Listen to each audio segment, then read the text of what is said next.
नमस्कार मित्रों, मेरा चैनल मुन्नाडी नक्षत्र में आप सब लोग का हार्दिक स्वागत है। दोस्तों, मेरा आज का जो विषय है वो है horoscope analysis of Sant Das काठिया बाबा महाराज, जिसका पूर्व नाम तथा पूर्वाश्रम का नाम था तारा किशोर चौधरी।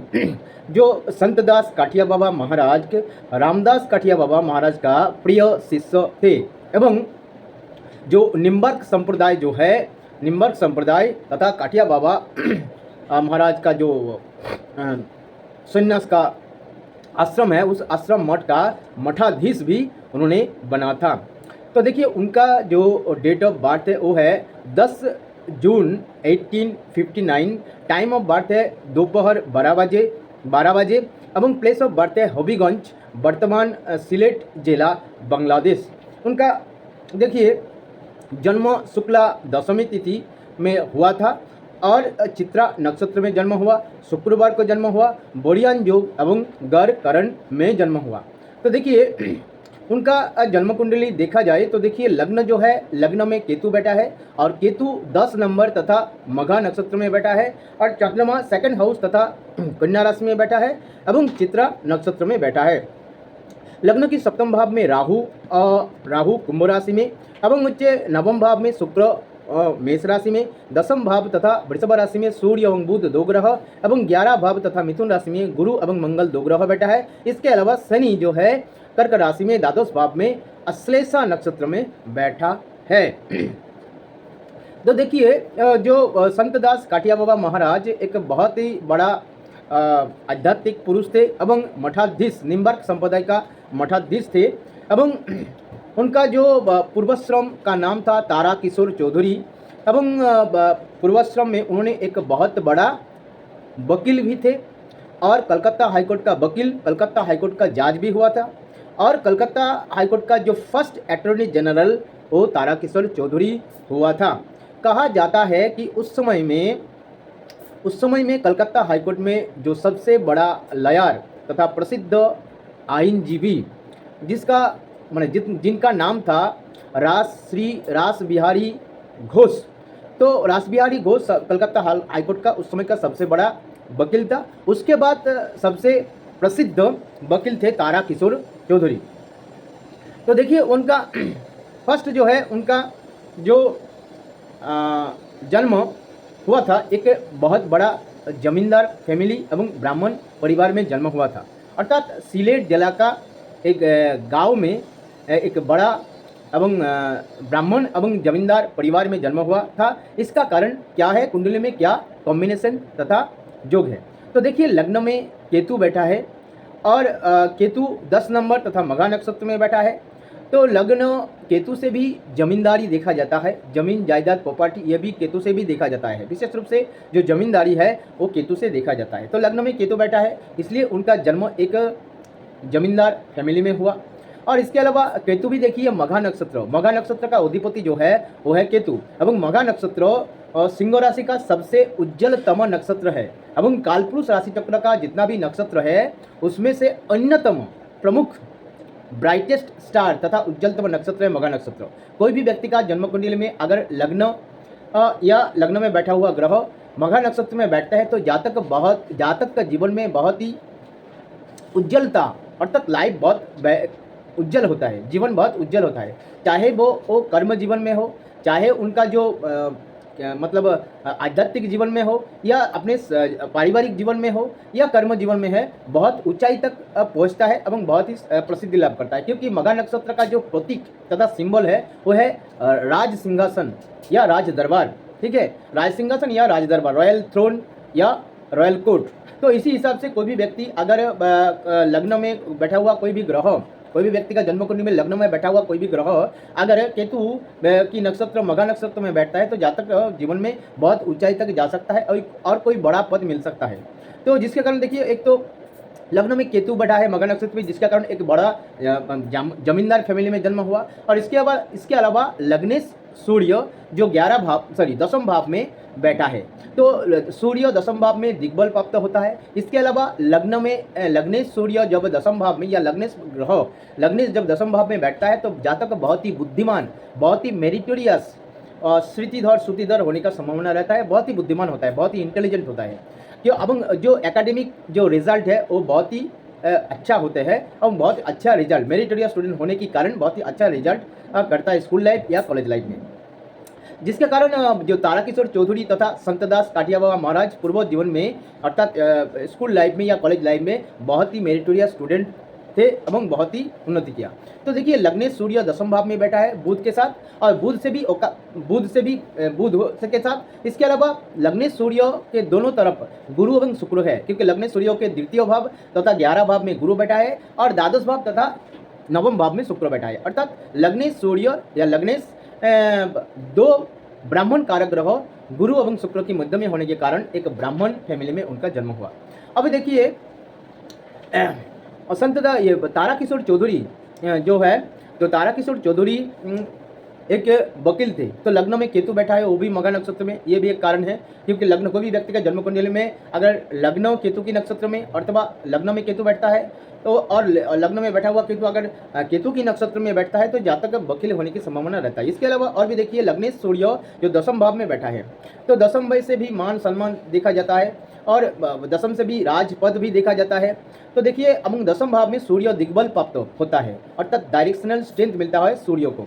तो जैसे दशम भाव में सूर्य वकालती का कारक ग्रह बुध के साथ युति करता है, क्योंकि बुध जो है बुध से जो स्पीच पावर देखा जाता है, क्योंकि एक वकील को लड़ने के लिए अच्छा स्पीच पावर होना चाहिए। ये भी देखिए लग्नेश सूर्य दशम भाव में वकालती का और एक कारक ग्रह बुध के साथ युति कर रहा है। इसके अलावा सूर्य लग्नेश सूर्य की दोनों तरफ एवं बुध के भी दोनों तरफ गुरु एवं शुक्र, गुरु से भी कानून या लॉ देखा जाता है, शुक्र से भी कानून या लॉ देखा जाता है। तो दो कानून ग्रह की मध्य में लग्नेश सूर्य एवं बुध बैठने के कारण एवं दशम भाव, विशेष रूप से दशम भाव से कर्म जीवन या करियर देखा जाता है, प्रोफेशन देखा जाता है, जिसके कारण एक ख्यातनामा तथा प्रसिद्ध फेमस लॉयर भी बन पाए थे ताराकिशोर चौधरी। एवं रास बिहारी बोस के बाद सबसे बड़ा उस समय का अगर लॉयर कोई था, वकील था, वो था ताराकिशोर चौधरी। इसके अलावा देखिए इसके अलावा शनि जो कर्म का कारक ग्रह है वो भी बुध की नक्षत्र अश्लेषा नक्षत्र में बैठा है।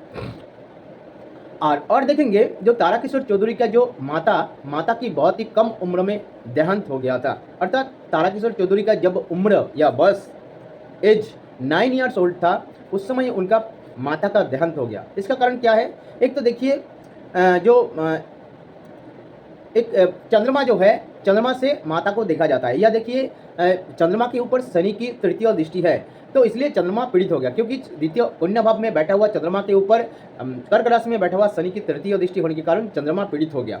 इसके अलावा चंद्रमा के ऊपर मंगल की भी दृष्टि है, मंगल भी पाप ग्रह है, तो शनि एवं मंगल की दृष्टि होने के कारण चंद्रमा पीड़ित हुआ। एवं चंद्रमा माता का कारक ग्रह है, चंद्रमा से माता को देखा जाता है, इसके कारण इनका माता का कम उम्र में मृत्यु हुआ। इसके अलावा चतुर्थ भाव के अधिपति यह देखिए चतुर्थ भाव के अधिपति जो है मंगल, चतुर्थ भाव है वृश्चिक राशि अधिपति है मंगल, जो 11 भाव में बैठा है एवं दो पाप ग्रह शनि एवं सूर्य की मध्य में है। मंगल की एक तरफ सूर्य है और दूसरी तरफ है शनि, अर्थात चतुर्थ भाव के अधिपति तथा चतुर्थ पाप ग्रह की मध्य में होने के कारण उनका माता की अकाल मृत्यु तथा बहुत ही कम उम्र में मृत्यु हुआ है। जब ताराकिशोर चौधरी की वयस 9 साल थे और 9 ईयर्स ओल्ड था, उस समय ही उनका माता का मृत्यु हुआ। इसके अलावा देखिए ताराकिशोर चौधरी का जो बाएं आँख एकदम बाएं आँख का जो दृष्टि शक्ति है वो चला गया था।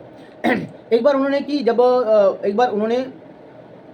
जो हुक्का का जो नल के से हुक्का टालने के समय और व्यवहार करने के समय हुक्का का जो गर्म नल है उसका आँख में या बाएं आँख में घुस गया था, जिसके कारण उनका जो बाएं आँख है वो नष्ट हो गया एवं दृष्टि शक्ति बाएं आँख का चला गया। इसका कारण यह है कि चंद्रमा से बाएं आँख या लेफ्ट आई को देखा जाता है, तो चंद्रमा के ऊपर दो पाप ग्रह शनि एवं मंगल की दृष्टि होने के कारण एवं शनि जो है षष्ठ भाव के अधिपति है, क्योंकि शनि मकर राशि का अधिपति है, मकर राशि षष्ठ भाव, और षष्ठ भाव के अधिपति शनि की दृष्टि चंद्रमा के ऊपर एवं मंगल पाप ग्रह और एक पाप ग्रह मंगल की दृष्टि चंद्रमा के होने के कारण एवं चंद्रमा द्वितीय भाव से भी चक्षु तथा आई साइट का विचार किया जा सकता है, दृष्टि शक्ति का विचार किया जाता है। इसके अलावा द्वादश भाव से भी वाम चक्षु या लेफ्ट आई को देखा जाता है। तो द्वादश भाव में शनि बैठा है। अभंग वाम चक्षु का कारक ग्रह जो है चंद्रमा, उसके ऊपर शनि की दृष्टि होने के कारण, मंगल की दृष्टि होने के कारण,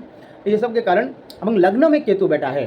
क्योंकि लग्न में जो ग्रह बैठेगा उसी हिसाब से जातक का जीवन में फल मिलता रहेगा।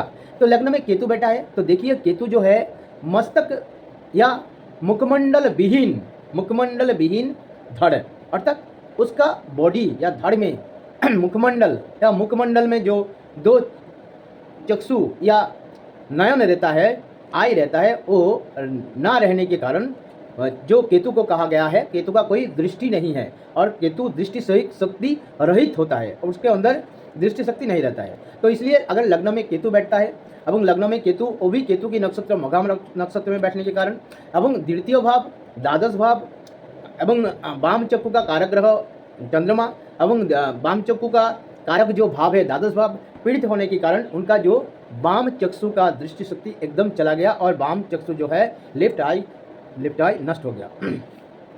इसके अलावा देखिए लग्न में केतु बैठा है, कोई मैंने बहुत सारे ये इससे भी पहले भी बहुत सारे वीडियो में कहा है, अगर लग्न में केतु बैठता है तो जातक बहुत बार गंगा स्नान कर सकता है।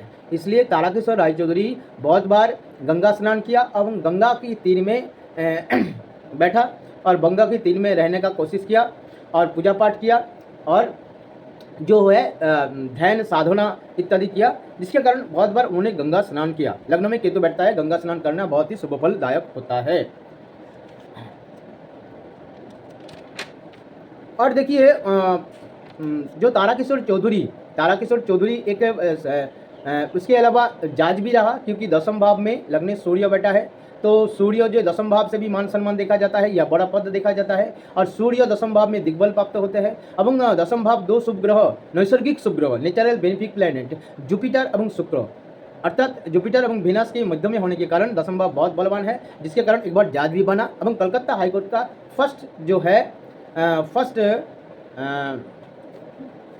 कलकत्ता हाईकोर्ट का फर्स्ट जो अटॉर्नी जनरल बन पाया।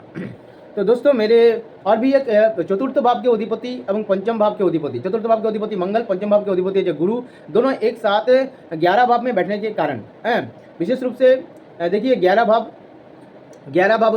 भाव से लिखन शक्ति या लिखने की क्षमता देखा जाता है। और चतुर्थ एवं पंचम दोनों का अगर जुति होता है तो जातक अच्छा लिख सकता है और लेखक हो सकता है। तो चतुर्थ एवं पंचम भाव के चतुर्थ से विद्या, पंचम भाव से बुद्धि देखा जाता है। तो विद्या बुद्धि का कारक ग्रह भाव जो का अधिपति है अगर 11 भाव में अर्थात लिखने का क्षमता का घर है उसमें बैठता है तो जातक लेखक हो सकता है। इसलिए उन्होंने बहुत सारे आध्यात्मिक की विषय में पुस्तक लिखा है, जिसमें से एक है दार्शनिक ब्रह्म विद्या। तो दोस्तों मेरे ये छोटा सा प्रयास था, मैंने तारकेश्वर जो चौधरी तथा संत दास काठिया बाबा महाराज जिनका और भी एक कारण है लग्न में केतु बैठा है, जिसके कारण बहुत ही धार्मिक व्यक्ति है, दसम भाव बलवान है और देखिए दसम भाव भी बलवान है, चंद्रमा के ऊपर शनि की दृष्टि है, जिसके कारण संन्यास ग्रहण, क्योंकि चंद्रमा जब पीड़ित होता है तो जातक संन्यास ले सकता है। तो एवं नवम भाव में भी शनि की दृष्टि है, क्योंकि नवम भाव में शुक्र बैठा है, शुक्र एक ब्राह्मण कारक ग्रह है तथा ब्राह्मण कारक ग्रह है, उसके ऊपर शनि की दृष्टि है। तो नवम भाव भी पीड़ित हो गया थोड़ा बहुत, तो जिसके कारण उनको संन्यास लिया था, उन संसार को त्याग किया था। एवं जो रामदास काठिया बाबा महाराज की दर्शन में गया था एवं बाद में उस निम्बार्क संप्रदाय की जो मठ है उसका मठाधीश बना एवं रामदास काठिया बाबा नाम से उनका पहचान हुआ। तो दोस्तों मेरी ये छोटा सा प्रयास था, मैंने तारकेश्वर चौधरी तथा संत दास काठिया बाबा महाराज का जीवन एवं उसका कुंडली के बारे में थोड़ा बहुत डिस्कस किया। अगर मेरा ये छोटा सा प्रयास आप लोग को अच्छा लगा, आप लोग लाइक कीजिए, शेयर कीजिए, कमेंट कीजिए और मेरा ये छोटा सा चैनल है मून नाड़ी नक्षत्र, इस चैनल को अवश्य सब्सक्राइब कीजिए। नमस्कार।